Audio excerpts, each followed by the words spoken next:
Well, good morning, everyone. Welcome to another Learning at Lambert Labs session. And today is my presentation. And so I wanted to talk a little bit about Cython and how you can use it to overcome some of the speed limitations that you might find in your Python application. So I think it's useful to kind of do a quick overview of the problem, which I'm sure many of you will be very familiar with, is that Python, as interpreted with the most popular Python interpreter, which is the CPython implementation of the Python interpreter, it's very, very slow. I don't think I need a graph to prove that to you guys. But there are many reasons for this.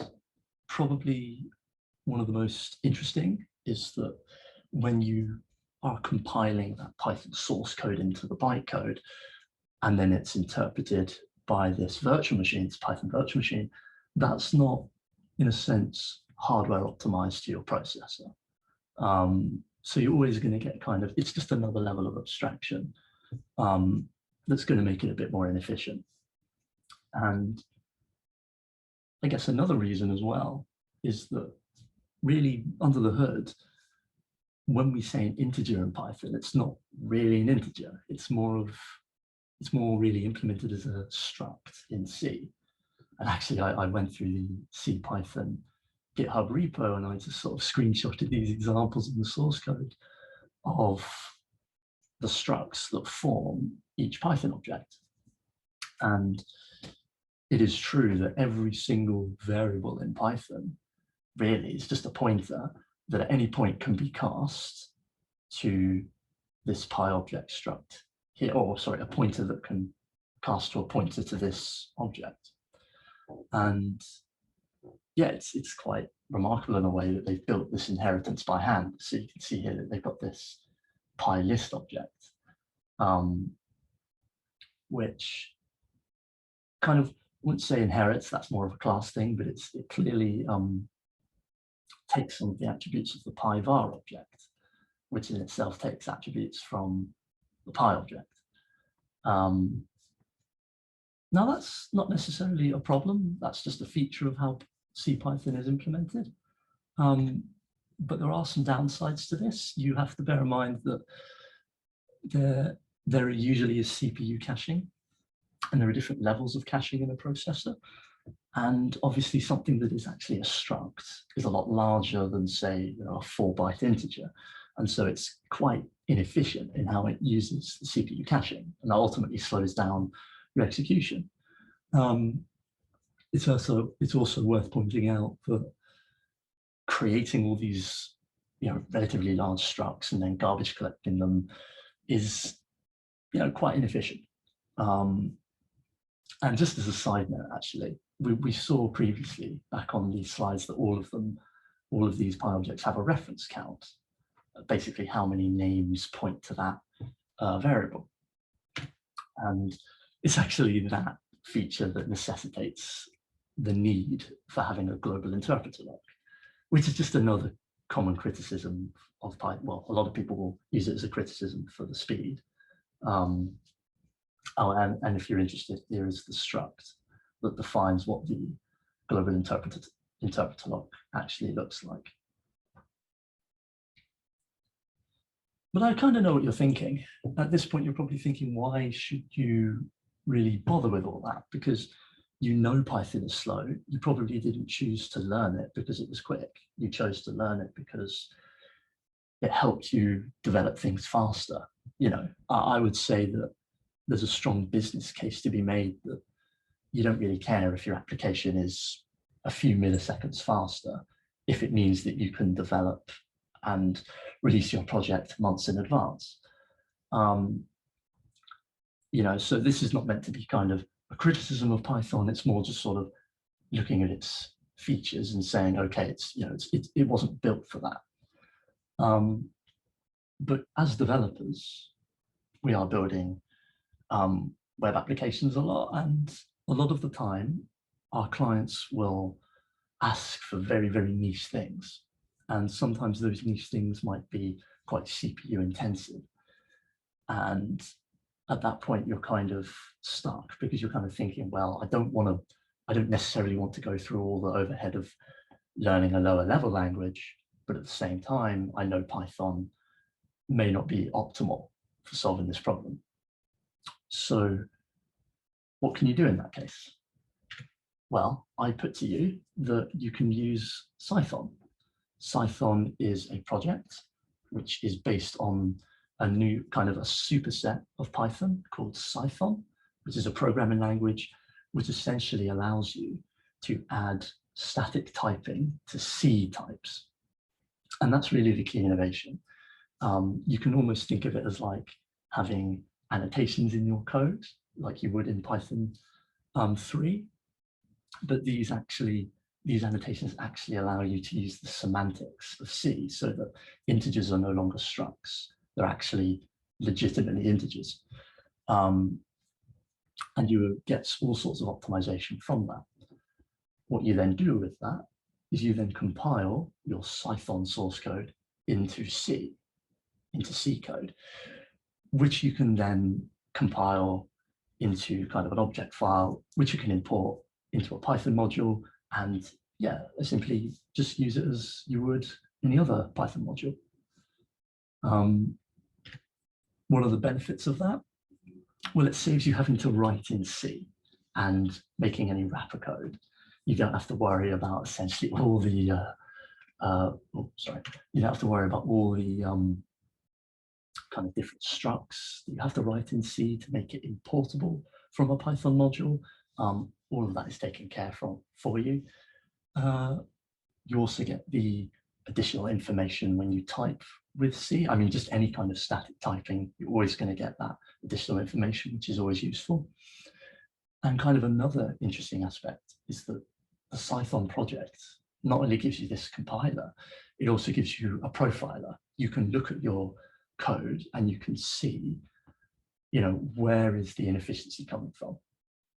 And that allows you to basically make sure that you're only optimizing the 5%, which is causing the problem, as opposed to optimizing like all of it and hoping that you make it faster that way. But yeah, enough talk. I think it would be good to show you a demo. And what I wanted to show you was an example of a Flask application that just serves you an image of a Mandelbrot set.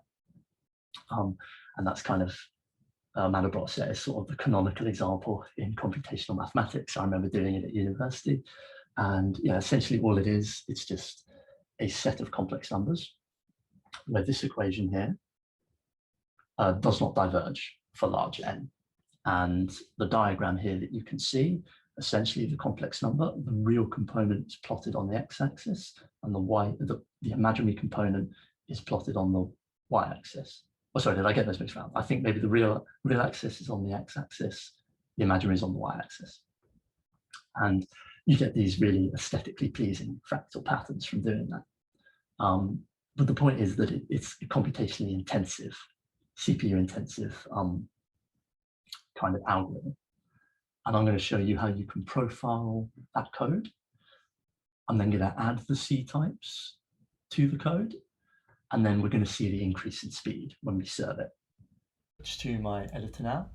And so first things first, I'll show you the Flask application and the endpoint that we'll be serving. Essentially, we'll be serving the Mandelbrot diagram at Mandelbrot_slow. And most of this endpoint operation is boilerplate, other than line 18, where we're actually calculating the Mandelbrot set itself. Everything else is just sort of boilerplate to actually display the image. And as you can see here, we've got the Flask application defined on line 11. But if we go into slow calculation, we'll see we have two functions to help compute the Mandelbrot set. Essentially, the first function, compute Mandelbrot, all that does is it loops through x values, which represent the real component of a complex number, and the y value, which represents the imaginary component of a complex number. And it just sort of does a nested loop in that complex plane and calculates the number of iterations it takes for the aforementioned function to diverge, which I've output on line 5, and you can see here that this while loop either it will break from the while loop when the formula has diverged, or when you've just reached a number of max iterations, at which point we say it has not diverged if it hasn't exceeded the threshold at that point, if the absolute value of the complex number hasn't exceeded the threshold at that point. But as you can probably imagine, this is quite an inefficient function. We have, or set of functions, we have nested for loops, we have a while loop. In reality, you wouldn't be using lists to store the values, you'd be using something more efficient like a NumPy array. But nonetheless, this is the implementation. If we then run this application and we visit this endpoint, and we want Mandelbrot slow,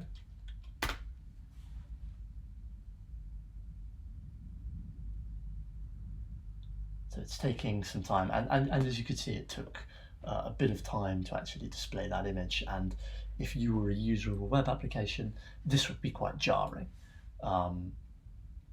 So what can we do about this? Well, we have to kind of think about where is the inefficiency in our code and where can we add the optimizations. Now I think we can guess, and we pretty much know from looking at this that this is going to be in the for loops and the while loop here, but we need to know for sure. So one way to do that is that we can use Cythonize, which is a tool that comes with the Cython package that allows you to analyze Cython code to see how inefficient it is. So if we create a new file, I'll call this one fast calculation, and it will be a Cython module with the prefix, with the suffix pyx. And we're just going to actually copy this code because, as we said before, 99% of the time Python is a subset of Cython. So any Python realistically is going to be also valid Cython as well. So that's good. We can then use on the command line, we type in Cythonize -a for annotate and -i for the file, fastcalculation.pyx. So if we run that, what is it doing? Well, we can see that it is actually compiling the fast calculation pyx module into a C extension, and then it's actually compiling it with the GCC compiler, or alias to a Clang compiler potentially. And then we get our C file, and we also get our object file here. And we can actually see that just appear here. We've got the C file and we've got the object file, which is what you would actually execute in your code. But we want to profile our code first. So we'll actually take a look at this .html file, which it's produced as well. We'll open that in our browser. Great, so this is just essentially a readout of the function, and the lines colored in yellow are where there are more interactions with the CPython API. So basically, where things are having to rely on PyObjects and kind of semantics within CPython, they're going to be, the more of that happens, the more that they're colored in yellow. In fact, we can even see if we click on the for loop. Yeah, what this is doing is that essentially it's reassigning X to a different PyObject each time as you're looping through, and that's quite inefficient, right? So we know that we have to concentrate on the for loops from looking at this. We know that we have to concentrate on the while loop here, and also these function definitions. There's a lot of overhead when you're calling them. So is there something we can do about that? Well, I think there is.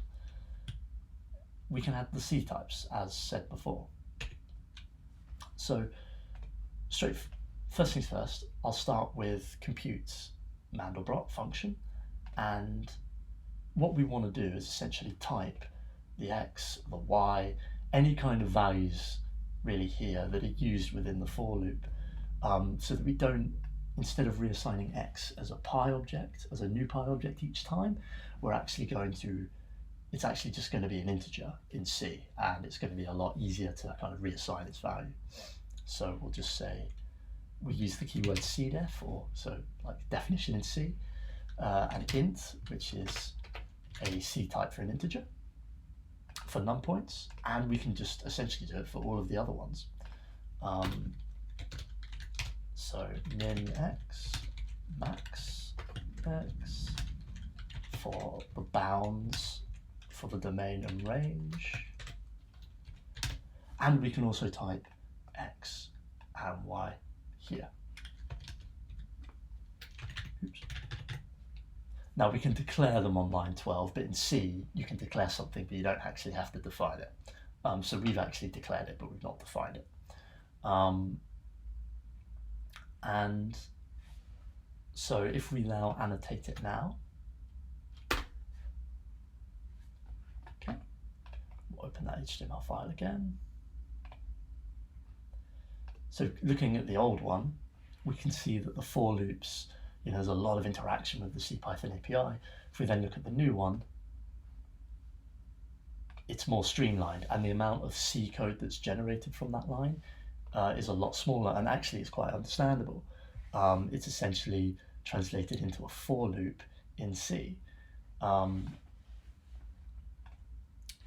Okay, that's good, and I think we'll just do the one in Mandelbrot iterations as well.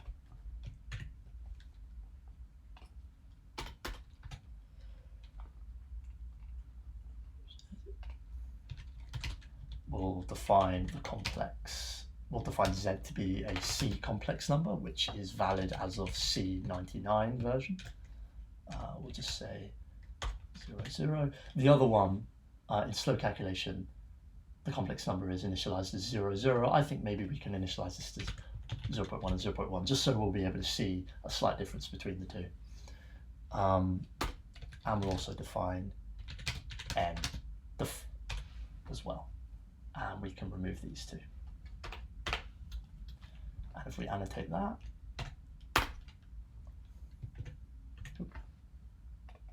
open it first.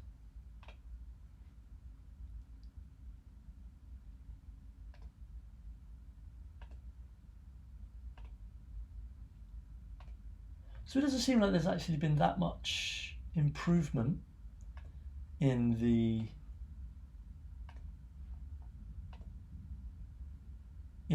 kind of number of Python interactions, but it has improved somewhat in terms of the amount of C that's produced. So that's something, I suppose, at least. But then again, at this point that really I could dig into this more, or I could look at some of the other areas of the code base that need improving. There's another complex number here, so why don't we type that? And also as well, we've got the function definitions here, which have a lot of overhead attached to them, as you can see here. And we can actually type these as well. So let's do that. So I think I'll just add this complex number that I missed first. That's really easy. That's just cdef complex C. Declare it even.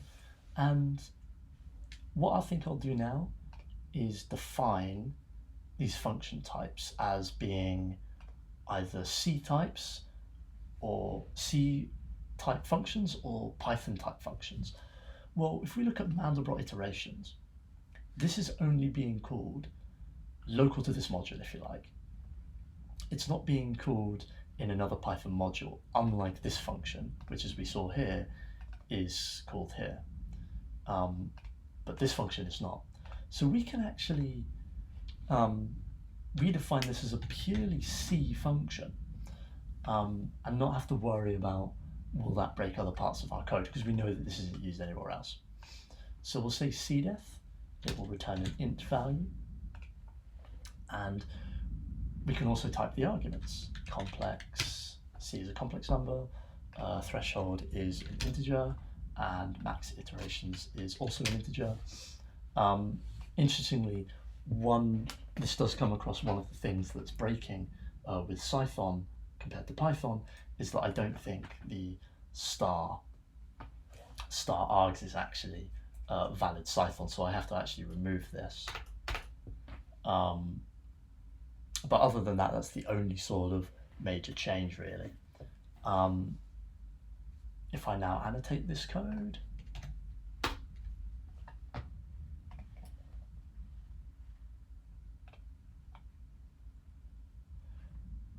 great, so we can see that yeah, well, it's become less yellow. There are fewer interactions with the CPython API, so we can tell we're getting close. Let's do a similar thing for line 10. But line 10 is a bit different. We can't just say that's a purely C function. We're actually using it in Python. So I think we want to use the CPdef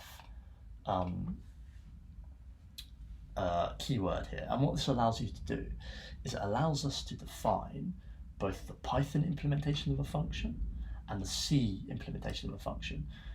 We can use the C callable within Cython to get that efficient code, but we also don't break anything, and it allows us to use the Python version if we need to.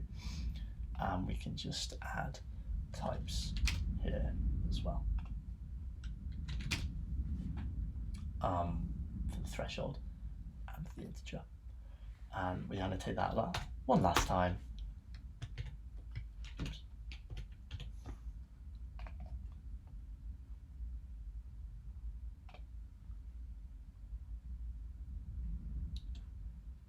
So we can see that actually there isn't going to be too much difference between the before we added the CPdef, just because this is also keeping the Python implementation as well as the C callable, so there's not really that much of a benefit. The benefit that we get is purely from this typing really here, which is, to be honest, it's going to be quite minor.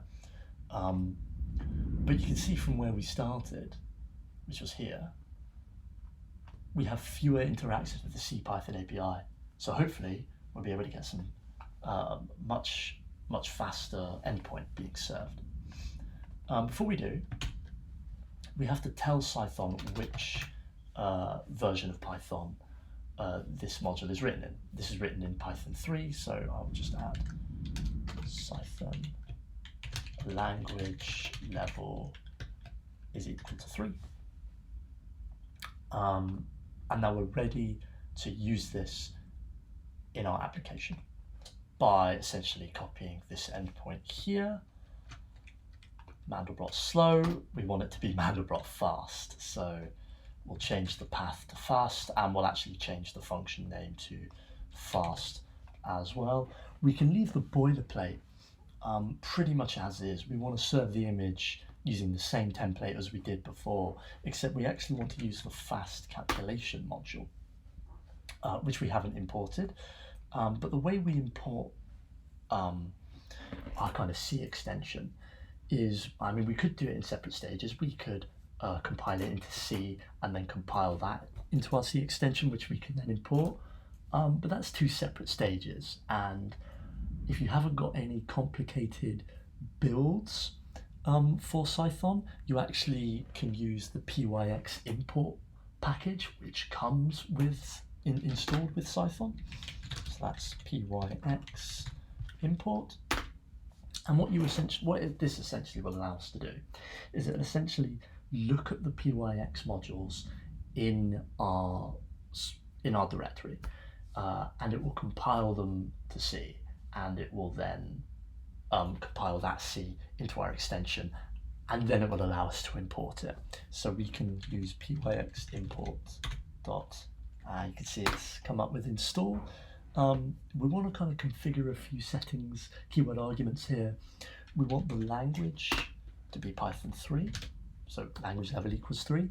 We want it to actually compile the C code into our object file. We want it to do that in place, so we'll set that to true. And we want it to actually compile the original Cython code into C, and we wanted to put it in this directory, so we have to say build in temp is true. After this is done, this will allow us to import our object file here. So if we do import fast calculation, there we go, and we see the error here has gone away, and we should be able to now run our Flask app and be able to query this Mandelbrot fast endpoint. So I'll do Flask run, cool, and we'll visit this location, do it here. So we'll just try slow to confirm how slow it was. It was about 7 seconds. Yeah, it took quite a while. If we then do fast, this is the new endpoint, the faster endpoint, this should hopefully be a lot more quick. And we can actually see that was pretty much instant. And you can actually see that because in fast calculation we had changed the initial condition of Z compared to the slow calculation, you can see here that the complex value Z here just starts with a slightly larger absolute value. And we can see here that it does cause a slight change in the Mandelbrot set when it's plotted. So yeah, once again, slow, and we can see that it will be a slightly different image. Yep, and then fast. So immediately you can see the benefit for any application that you have which has kind of very, very slow CPU intensive Python code. This is one of the ways you can potentially optimize it. But yeah, thank you for listening.